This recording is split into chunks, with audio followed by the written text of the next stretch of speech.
Assalamualaikum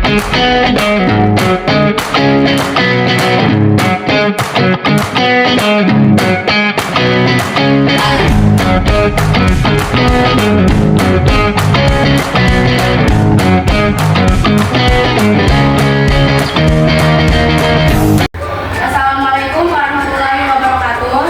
Waalaikumsalam warahmatullahi wabarakatuh. Selamat pagi anak-anak. Sebelumnya, gimana kabarnya? Baik. Oke, baiknya sebelum kita mengawali pelajaran kita hari ini, kita berdoa terlebih dahulu. Berdoa, mulai.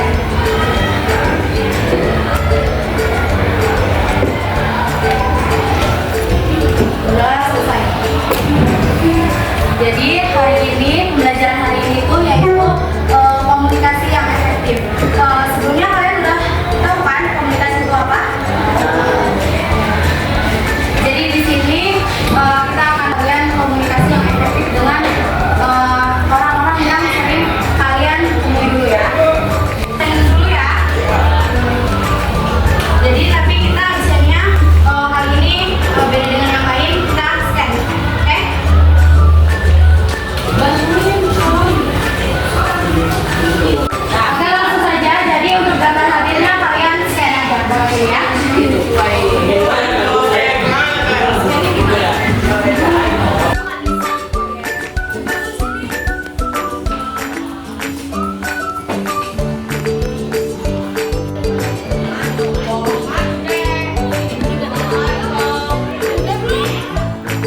Jadi ini untuk melatih beberapa kemampuan awal kalian mengenai komunikasi itu. Kuisnya silakan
dengan orang lain, mau dapat teman, jadi orang yang lebih asik buat diajak ngobrol, atau nyampein pikiran ke orang lain. Semuanya itu butuh kemampuan komunikasi yang baik. Nah, kalau saya buat orang itu, caranya ya macam-macam. Tapi salah satu cara buat memulainya adalah dengan menahan diri lo biar gak potong omongan orang yang lagi ngomong. Nah, cara berikutnya nih bisa dengan lo ulang lagi apa yang diucapin buat konfirmasi. Hal ini bisa ngebuat lawan bicara lo jadi tahu kalau lo tuh dengerin dia. Kemampuan pendengaran ini bisa ngebantu kita jadi lebih paham sama apa yang diucapin sama orang, serta lebih peka buat memahami perasaan orang lain. Kedua, komunikasi nonverbal atau komunikasi lewat bahasa tubuh kayak bicara, postur tubuh, kontak mata, atau ekspresi. Kalau kita lagi ngobrol, ada nih beberapa hal yang susah banget disampaikan secara lisan. Makanya komunikasi nonverbal ini dipakai buat memperjelas maksud pesan yang mau disampaikan. Salah satunya ya untuk menghindari miskomunikasi.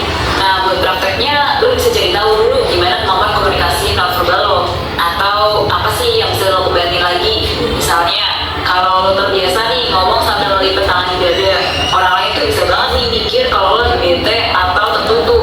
Mungkin juga ya kalau misalnya lo diajak ngobrol. Oke, setelah kita lihat videonya tadi, jadi kalian akan dibentuk satu kelompok 5 orang. Anggota kelompoknya pilih masing-masing. Buat bergabung gini, anggota kelompoknya masing-masing.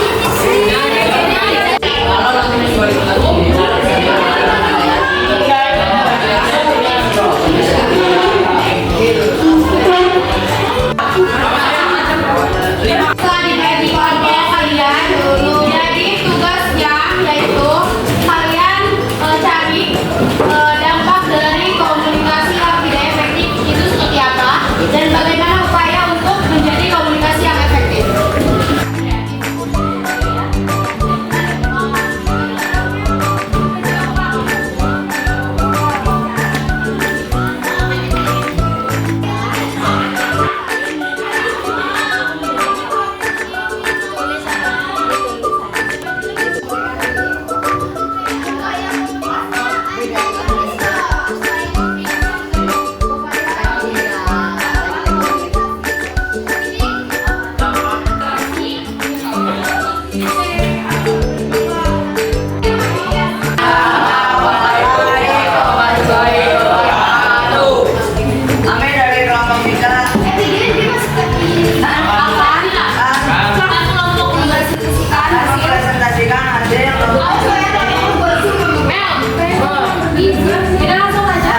Dampak komunikasi yang tidak efektif dan bagaimana upaya kalian komunikasi ini jadi efektif. Untuk mengatasi komunikasi yang tidak efektif, pertimbangkan konteks komunikasi dan tujuan Anda sebelum berbicara.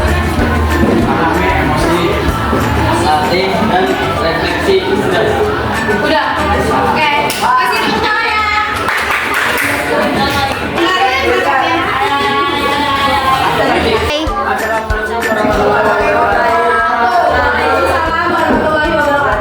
Kami dari kelompok itu akan mempresentasikan dampak komunikasi yang tidak efektif dan upaya agar itu menjadi efektif.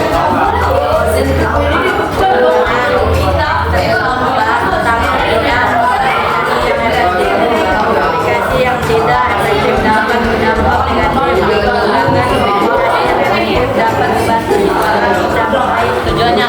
Assalamualaikum warahmatullahi wabarakatuh. Waalaikumsalam warahmatullahi wabarakatuh. Perkenalkan kami dari kelompok kami ingin membacakan dampak dan upaya komunikasi yang efektif dan tidak efektif. Tidak efektif, kesalahpahaman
hari ini.